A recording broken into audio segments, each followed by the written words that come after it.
সকাল 7টা বাজে আর আমি এবার শীতে এই প্রথম এত সকালে উঠে বেরোচ্ছি রাস্তায়, তাও আবার ছুটির দিনে, মানে অফ ডেতে। ঠান্ডা আছে মোটামুটি। এত সকালে উঠছো এবার, মানে কোনো অফ ডেতে শীতে? না, জীবনে উঠিনি।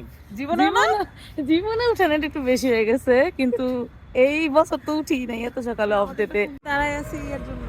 সিএনজির জন্য? না না, তরঙ্গ প্লাস পরে রমজান আমরা তো কোনো অ্যাটেম্পটই নেই নি, আমরা হচ্ছে আমি এদিকে বের গেলে হয়ে যাই ডাইরেক্ট সকালবেলা। সিএনজি নিয়ে চলে আসছি। হ্যাঁ ভালো।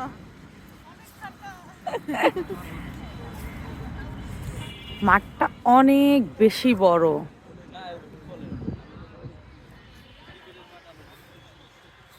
মাঠ থেকে আমরা আমাদের প্র্যাকটিস শেষে চলে আসছি নাস্তা খাইতে।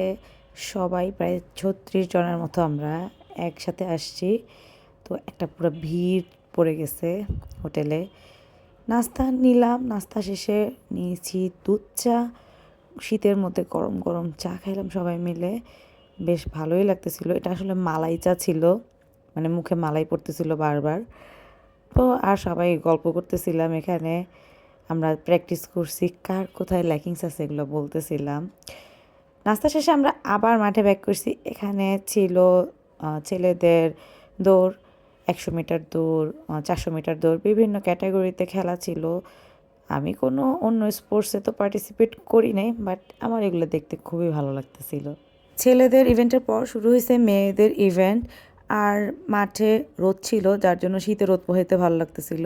আর আজকে এত সকালে ঘুম থেকে উঠে গেছি, তার একটাই কারণ, পরিচিত অনেকের সাথে আবার অনেক দিন পর দেখা হয়েছে, গল্প হয়েছে, এটার জন্যই আসলে যাওয়া। আমার এই জন্য এই গেট টুগেদার টাইপের প্রোগ্রামগুলো বেশ ভালো লাগে, কারণ এখন তো ভার্চুয়ালি আমরা সবার সাথে কানেক্টেড থাকি, বাট এই টাইপের প্রোগ্রামগুলোতেই শুধুমাত্র সামনাসামনি দেখা হয়।